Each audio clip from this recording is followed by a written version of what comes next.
మోకాళ్ళ నొప్పులు, disc problems లాంటి అన్ని సమస్యలకు సంప్రదించండి Homeocare international world class homeopathy 9001177550. BRS party కార్యాలయానికి నోటీసులు వచ్చిన తర్వాత బీఆర్ఎస్ శ్రేణుల్లో కొద్దిగా ఆందోళన, ఆక్రోశం కూడా పెళ్ళుబుకుతున్నటువంటి పరిస్థితి. ప్రస్తుతానికి దాస్యం వినయ్ భాస్కర్ గారు ప్రభుత్వ మాజీ చీఫ్ విప్గా పనిచేశారు. ఇప్పటికీ కార్యాలయానికి సంబంధించినటువంటి విషయాలను కూడా అనేక విధాలుగా వారు అన్ని అనుమతులు తీసుకున్నాక కూడా ఇది ఒక కక్ష సాధింపు చర్యగా అభివర్ణించినటువంటి పరిస్థితి. ప్రస్తుతం దాస్యం వినయ్ భాస్కర్ గారు మాజీ ఎమ్మెల్యే మనతో ఉన్నారు. సో చెప్పండి, ఇప్పటివరకు బీఆర్ఎస్ పార్టీ కార్యాలయానికి నోటీసులు వచ్చిన తర్వాత బీఆర్ఎస్ పార్టీలో శ్రేణుల్లో ఎలాంటి వాతావరణం నెలకొంది? ఎందుకంటే చాలా వరకు కొంత మదన పడుతున్నటువంటి పరిస్థితి కూడా వారి వాయిస్లో చూస్తుంటే తెలుస్తుంది. అసలు మీకు ఏమనిపిస్తుంది? అసలు పార్టీ కార్యాలయానికి నోటీసులు ఇవ్వడంలో నిజంగా మీకు అనుమతులు సరిగా ఉన్నాయా లేదా? ఒకవేళ ఉంటే వాళ్ళు ఏ ప్రాతిపదికన నోటీసులు ఇచ్చినని భావించవచ్చు? అంటే కేవలం బీఆర్ఎస్ పార్టీ శ్రేణులు కాదు, బీఆర్ఎస్ పార్టీ కార్యాలయం కాదు, బీఆర్ఎస్ పార్టీ నాయకత్వాన్ని అనే అంశాన్ని ప్రస్తావించటం లేదు. ఈరోజు మనము ఈ కాంగ్రెస్ పాలన కనుక చూసినట్టయితే మొన్న జరిగినటువంటి ఎన్నికల్లో అమలు కాని అనేక వాగ్దానాలు, 6 గ్యారంటీలు, 420 హామీలు, మరి మాయమాటలు చెప్పి ప్రభుత్వానికి రావటం జరిగింది కాంగ్రెస్ పార్టీ. ఆ తదుపరి ప్రజల్లో ఒక అభద్రతా భావంతో మరి ఇంకా మాకు ఇచ్చినటువంటి హామీలు నెరవేర్తలేని చెప్పి ప్రజలు ఎక్కడనైతే ఒత్తిడి తీసుకొచ్చిండ్రో ప్రజల దృష్టిని మళ్లించడానికి కాంగ్రెస్ పార్టీ రేవంత్ రెడ్డి గారి నాయకత్వం ఉన్నటువంటి టీం ఏదైతే ఉన్నదో ప్రజల దృష్టిని మళ్లించడానికి మరి మేడిగట్ట పైన ఏదో అవినీతి జరిగిందని, అది కుంగిందని చెప్పి చిన్న తప్పును కూడా భూతద్దంలో పెట్టి చూసి ఈరోజు గత ప్రభుత్వం పైన అనేక నిందార్పణలు చేస్తూ ఈరోజు ప్రజల దృష్టి మళ్లించదని చేస్తున్నారు. 2 నెలలకు ఒక కార్యక్రమం తీసుకుంటారు. ఆ తర్వాత చూసినట్టయితే మళ్ళీ 2 నెలలకు ఫోన్ ట్యాపింగ్ అని చెప్పి అందులేదో జరిగిందని దానిపైన కేసీఆర్ గారి పైన, కేసీఆర్ కుటుంబ సభ్యులపైన ఆరోపణలు చేస్తున్నారు. ఆ తదుపరి చూసినట్టయితే బీఆర్ఎస్ పార్టీ కార్యాలయం లేకుంటే విద్యుత్ కొనుగోలు విషయం అనుకోండి, ఈ తీరుగా 2 నెలలకు ఒక కార్యక్రమం తీసుకొని ఈ గత ప్రభుత్వం ఏవో అవినీతి చేసిందని మరి ఆరోపణలు, అసత్య ఆరోపణలు చేస్తూ ప్రజల దృష్టి మళ్లించాలని చూస్తున్నాం. కానీ ఈరోజు ప్రజలకు ఒక స్పష్టత వచ్చింది. ఈ ప్రభుత్వం చేతగాని ప్రభుత్వం, ఈ ప్రభుత్వం మాకు ఇచ్చిన హామీలు ఖచ్చితంగా నెరవేర్చాలి, దానికి ఈ ప్రభుత్వాన్ని నిలదీస్తామని చెప్పి ఎక్కడికక్కడ శాసనసభ్యులను, మంత్రులను, కాంగ్రెస్ మంత్రులను నిలదీస్తున్నటువంటి సందర్భంలో మా పైన ఈ బీఆర్ఎస్ పార్టీ లేకుండా చేయాలి, ఇదంతా కూడా బీఆర్ఎస్ పార్టీకి ఈ ప్రజలందరూ కూడా అండగా ఉన్నారని చెప్పి ఈ కార్యాలయాలన్నీ కూడా ఒక వేదిక అవుతున్నాయి, చర్చా వేదిక అవుతున్నాయని చెప్పి ఈ కార్యాలయాలను కూల్చాలన్న కుట్రతోని మరి గత ప్రభుత్వం మరి అన్ని జీవోలు కూడా తీసుకున్నాం. మేము దీనికి అన్ని పార్టీలు అంటే ఈ సమైక్య రాష్ట్రంలో మరి మనుగడ లేని పార్టీలు, తెలంగాణ రాష్ట్రం ఏర్పడిన తర్వాత కొన్ని పార్టీలు మనుగడ కూడా లేవు, అటువంటి పార్టీలో కూడా ఇంకా కార్యాలయాలు ఉన్నాయి. ఖమ్మంలో అయితేనేమి, కరీంనగర్లో అయితేనే ఇంకా టీడీపీ కార్యాలయాలు ఉన్నాయి. గత ప్రభుత్వం వారికి అనుమతి ఇచ్చింది, మరి కాంగ్రెస్ పార్టీ కూడా కొన్ని అనుమతులు తీసుకున్నది.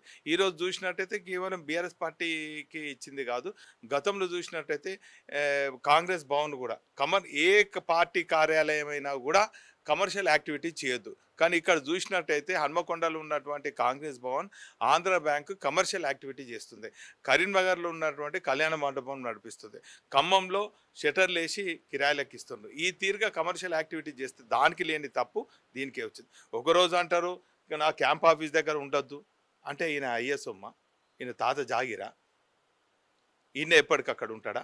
ఈయనకి ఏమవుతుంది? మేము శాంతిభద్రత సమస్యలా మేము వస్తున్నాం మా పార్టీకి, ఇది కేవలం మా పార్టీ కార్యక్రమాలకే కాదు ప్రజలకు ఒక వేదిక అయింది. ప్రజా సమస్యలు ఇక్కడ వచ్చి చెప్పుకుంటున్నారు, ఇక్కడ ఒక చర్చ పెట్టుకుంటున్నారు, వారి సమస్యల పరిష్కారం ఈ బీఆర్ఎస్ పార్టీ చూపెడతారని నమ్మకంతో వస్తున్నారు. దానికి ఆయన కండ్ల మంటతోని వాస్తవంగా చెప్తే నాకు చాలా మంది కాంగ్రెస్ మిత్రులు ఫోన్ చేసి చెప్తున్నారు ఇది కాంగ్రెస్ పార్టీ నిర్ణయం కాదు, ఈయన వ్యక్తిగతంగా చేస్తున్నటువంటి దుశ్చర్య అని కూడా చెప్తున్నారు. ఓకే, ఇప్పటికీ కాంగ్రెస్ పార్టీ ఒకవేళ దాని కక్ష సాధింపు చర్యలే అనుకుందాం, మొన్న మీకు నోటీసులు వచ్చినటువంటి నేపథ్యంలో కార్పొరేటర్లు అందరూ కలిసి డిప్యూటీ కమిషనర్ కలిశారు. ఆ కమిషనర్ గారి దగ్గర నుంచి వచ్చినటువంటి స్పందన అనేది మళ్ళీ ఆ తర్వాత 3 రోజులు గడువు విధించినటువంటి నేపథ్యంలో ఆ తర్వాత మీకు ఏమన్నా ఇన్ఫర్మేషన్ వాళ్ళు ఇచ్చారా? ఏమన్నా కార్యక్రమాలకు తెరదీసే విధంగా?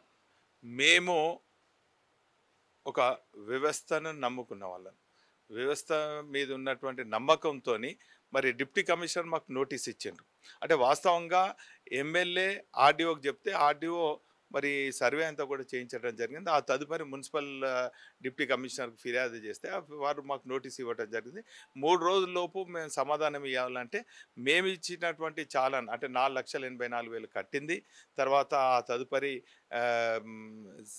సిఎస్ దగ్గర నుంచి మాకు వచ్చిన ఆర్డర్ కానీ కలెక్టర్ మాకు ఇచ్చినటువంటి ఈ అద్దులు చూపెట్టాను ఆర్డీఓ ఇవన్నీ లెటర్స్ అన్ని కూడా పొందుపరిచి కరెంట్ బిల్తో పాటు ఇచ్చినాం.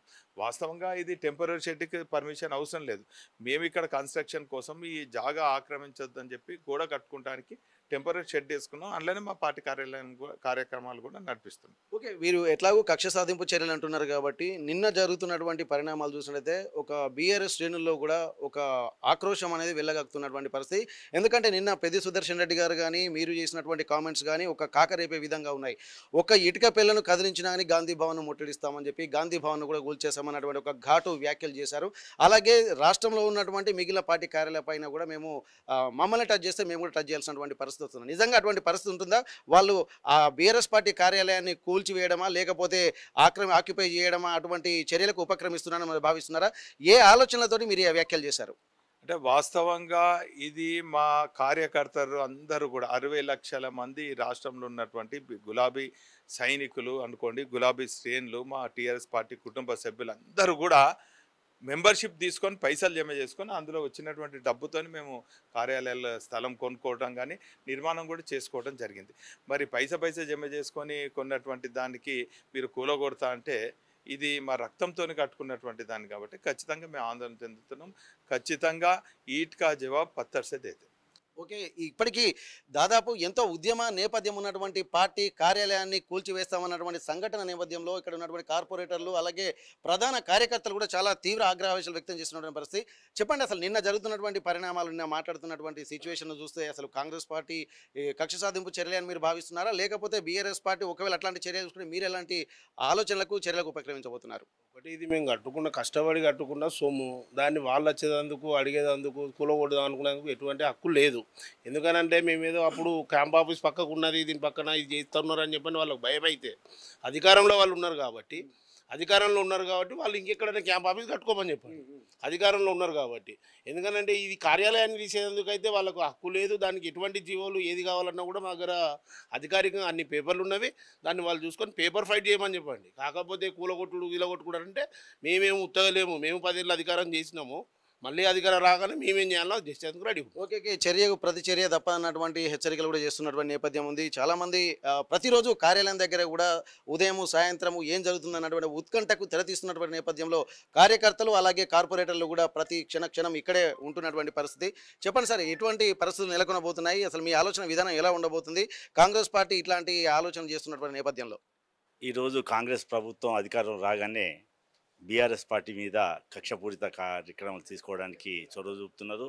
ఇలా ప్రజాపాలనను విడిచిపెట్టి కేవలం ఇలా బీఆర్ఎస్ పార్టీ యొక్క ఆస్తుల మీద, బీఆర్ఎస్ పార్టీ యొక్క వాళ్ళ నాయకుల మీద ఆస్తుల మీద కొలగొట్టడానికి ప్రయత్నం చేస్తాను. ఇవాళ ప్రజలు నమ్మే పరిస్థితి లేదు.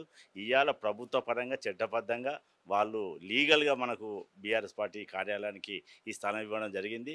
అన్ని అనుమతులతో కట్టుకోవడం జరిగింది. మరి అటువంటి దాన్ని ఇలా వక్రీకరించి ఇలా నోటీసులు ఇచ్చి ఇలా కూలగొడతామని చెప్పారంటే ఊరుకునే సమస్య లేదు. మళ్ళీ తెలంగాణ ఉద్యమం రాబోతుంది. ఏ విధంగా అయితే మీరు కక్షతో కనుక ఏమైనా చేసేది ఉంటే తప్పనిసరిగా ప్రతిఘటన చేస్తామని కూడా ఈ సందర్భంగా హెచ్చరిస్తున్నాం. ఓకే, చాలామంది యువజన నాయకులు కూడా తమ పరిస్థితుల పట్ల తీవ్రంగా ఉంటున్నారు. ఒకసారి యువ నాయకులను కూడా కలుపుతాము. ఎట్లా ఉంది పరిస్థితి? అసలు మీ ఆలోచన విధానం ఎలా ఉంది? కాంగ్రెస్ పార్టీ ఇట్లాంటి వ్యాఖ్యలు చేస్తున్న నేపథ్యంలో, నోటీసులు బీఆర్ఎస్ పార్టీ కార్యాలయానికి వచ్చినటువంటి నేపథ్యంలో ఖచ్చితంగా చర్యకు ప్రతిచర్య అనేది ఖచ్చితంగా ఉంటుంది. టీఆర్ఎస్ పార్టీకి అక్రమ కేసులు, ఇలాంటి నిర్బంధాలు, కేసులు అనేవి కొత్త కాదు. ఖచ్చితంగా వాళ్ళు కనుక కవింపు చర్యలకు దిగితే మేము కూడా అంతే స్థాయిలో, తీవ్ర స్థాయిలో మేము ప్రతిస్పందించడానికి మన ఇది అదేవిధంగా మన టీఆర్ఎస్ పార్టీ, మన అనుబంధ సంఘాలన్నీ కూడా సిద్ధంగా ఉన్నాయని తెలియజేస్తాం. ఓకే, అయితే ఇప్పటి వరకు నీళ్లు నిధులు నియామకాలు అన్నటువంటి పేరుతో బీఆర్ఎస్ పార్టీ అధికారంలోకి వచ్చింది. అలాగే 6 గ్యారెంటీల పథకం అమలుతో పాటు కాంగ్రెస్ పార్టీ అధికారంలోకి వచ్చింది. కానీ హామీల అమలు నెరవేర్చడంలో జాప్యం చేయడంలో భాగంగానే ఇది ఒక వ్యూహాత్మక చర్య అని భావిస్తున్నారు.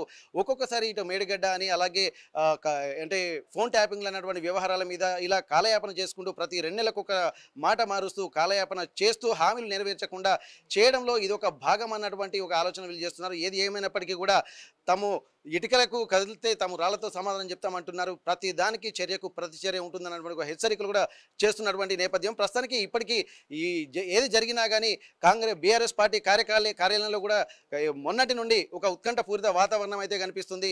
ఎమ్మెల్యేగా పనిచేసినటువంటి గతంలో దాస్యం వినయ్ భాస్కర్ గారు ఇప్పుడు ప్రస్తుతానికైతే పార్టీ కార్యాలయాన్ని దగ్గరుండి ఇక్కడ అన్ని ఎప్పటికప్పుడు పరిశీలన చేస్తూనే ఉన్నారు. ఇక్కడ యువకులు కూడా కార్యాలయం దగ్గరనే ఉంటున్నారు. అసలు ఏం జరుగుతుందన్నటువంటి ఒక ఉత్కంఠ మాత్రం రాష్ట్ర వ్యాప్తంగా నెలకొంటుంది. ఇటు నల్గొండ పార్టీ కార్యాలయానికి కూడా నోటీసులు వచ్చినటువంటి నేపథ్యంలో ఒక్కొక్క ప్రాంతంలో ఒక్కొక్క విధంగా, అంటే ఇవన్నీ కేవలం బీఆర్ఎస్ పార్టీ కార్యాలయాలు ప్రజలకు అందుబాటులో ఉండడంతో పార్టీ కార్యాలయాలు లేకుండా చేద్దామనే ఉద్దేశంలో భాగంగానే ఈ కార్యక్రమాలని చెప్పి అంటున్నారు. ఒకవేళ ఎటువంటి అసాంఘిక వేరే కార్యక్రమాలకు శ్రీకారం చుడితే మాత్రం తమ చర్యలకు ప్రతిచర్య తప్పదంటూ ఇక్కడ బీఆర్ఎస్ పార్టీ నాయకులు అలాగే కార్యకర్తలు కూడా హెచ్చరిస్తున్నటువంటి పరిస్థితి. హనుమకొండ బీఆర్ఎస్ కార్యాలయం నుండి కెమెరా పర్సన్ రాజుతో వెంకటరత్నం, RTV వరంగల్. మరిన్ని వీడియోస్ కోసం ఛానల్ ని సబ్స్క్రైబ్ చేయండి. లేటెస్ట్ అప్డేట్స్ కోసం వాట్సాప్ ఛానల్ ని ఫాలో చేయండి. అండ్ లింక్ డిస్క్రిప్షన్ లో ఉంది.